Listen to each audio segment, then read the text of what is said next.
Hello there, folks. Hope you're all doing well. Apologize for the construction noises over there. Here at Cal Poly, see the P up there on the mountain. It's nice scenery all around, and this is one of the residence halls here. But I wanted to show you guys these amazing ficus trees.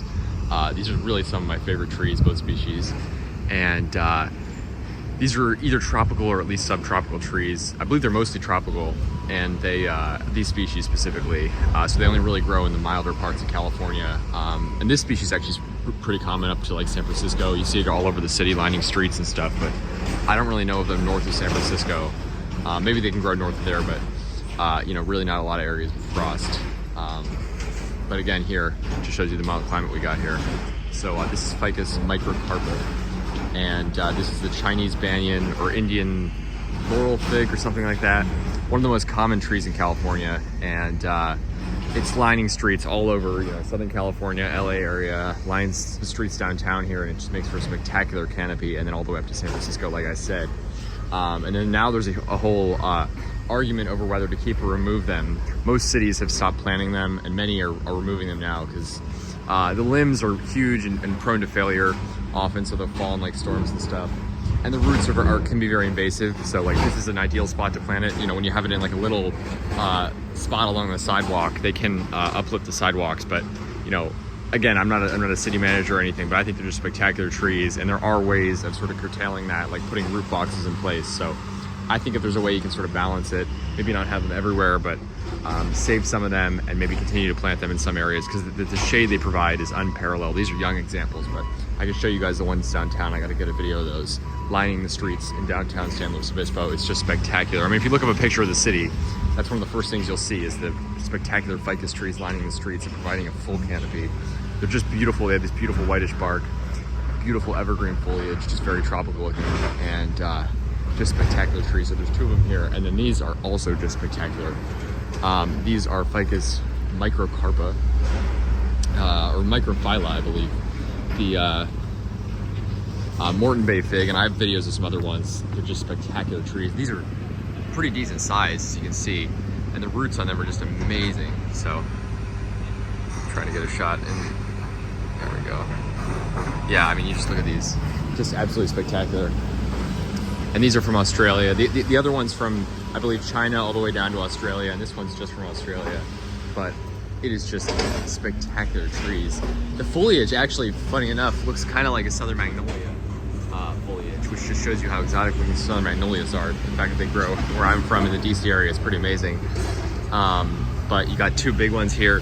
This like younger one in the middle here, some sort of eucalyptus there, and just amazing. So these are just spectacular trees, and I'm so glad to see the campus planting them here. There are quite a few of them around campus, which makes me really happy. And then you can see all the eucalyptus forest over there, tons of eucalyptus, including one way up the mountain there. Those are all over. But it's just so funny to me that you got eucalyptus, and then, you know, these exotic ficus trees, which are evergreen, they're just spectacular. And then you got like pines, and you have, looks like a maple there, and they have a ton of sweet gum trees planted. So you got, you know, basically boring stuff that you'll find back on the East Coast. I mean, some of the pines are from California, but some of the maples and stuff they plant, or at least the sweet gum, are from back east. It's just like the most boring plants you can possibly find, and they're deciduous along with these spectacular evergreen exotic plants. So I just find that so interesting. And again, that's a testament to California. You can grow everything. You can grow pretty much anything you can grow back east, because it's still super mild here. The summers even are less harsh than the summer back east. They're cooler. Yet, you know, you can also grow all this like tropical and exotic stuff. So it's just an amazing climate for really a wide range of stuff. Yeah, look at these beautiful birds of paradise as well. Very common all over coastal California, and you know, here in San Luis Obispo, no exception. They're all over. So it's good to see. I mean, obviously the campus tends to plant more native plants, which I don't have anything wrong with that. I think that's cool. Obviously, I'm like an exotic plant guy, but you know, obviously it's important to have some of the native plants, like the spectacular live oaks, as you can see right here. I think that's awesome, and they're just really spectacular trees. So I think they actually do a decent job balancing them. I wish they'd plant more palms, but they actually are. At one of the buildings, they're starting to put more new palms in. So I don't have many qualms with them. I think they do a good job with that. You see these spectacular eucalyptus trees here, and here's another Ficus microphylla here. Beautiful Morton Bay fig. And then if you look back there, speaking of palms, you see the Washingtonia there. Just spectacular. It's such an interesting setting, seeing them right next to the pines and stuff. Perfect encapsulation of California. The agave up there on the hill.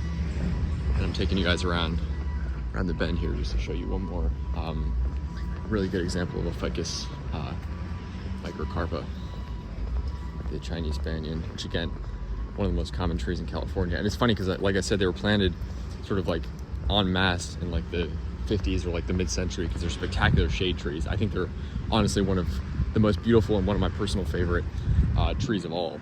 Look at that! Look at that self-seeded Washingtonia, by the way, all over the place. I love that. And they also, from what I've seen, tend to let them grow. I mean, maybe they remove them once they get to a certain size, but I see a ton of them just like popping up in the bushes here. So one day, hopefully those will be big palms. Again, they are literally weeds here, but they're not like super invasive. But you know, just because this landscape's irrigated, again, in like a wild landscape where there's no water, like up on the hill, you won't find them growing. But here they irrigate all this, so I think it's awesome to see the palms self-seeding like that. I love every single one I see, always will. But this is what I'm talking about. Just a spectacular example of a Ficus microcarpa, the Chinese banyan. Yeah, that's just a spectacular tree. Just amazing. So, yeah, if you guys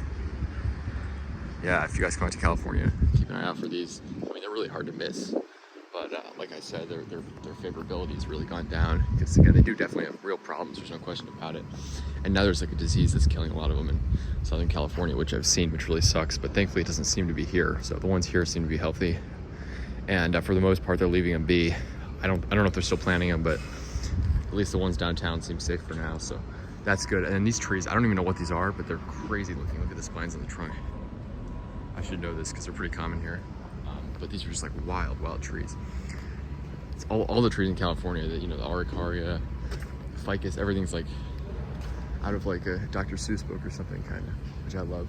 Just look at this spectacular tree. It's so dense, so green, and then the bark is just this beautiful white color. It's just spectacular. So makes me really happy to see this one here, and just shows you how mild of a climate this is. You know, still very close to the ocean, so definitely a bit more heat here. That's why there's a big royal palm on campus. I really doubt that would grow by the foggy coast just a few miles away. But you know, when I say a bit more heat, I mean like it gets in the 80s sometimes in the hottest months, rarely above that, year-round sort of 60s to 70s mostly, and just nice and mild by the coast here. So just a spectacular climate, spectacular trees that come with it. And yeah, I want to show you guys these amazing Ficus trees, and more to come, because again, the ones downtown are just massive, and they're just spectacular specimens. So stay tuned, folks. Have a good one.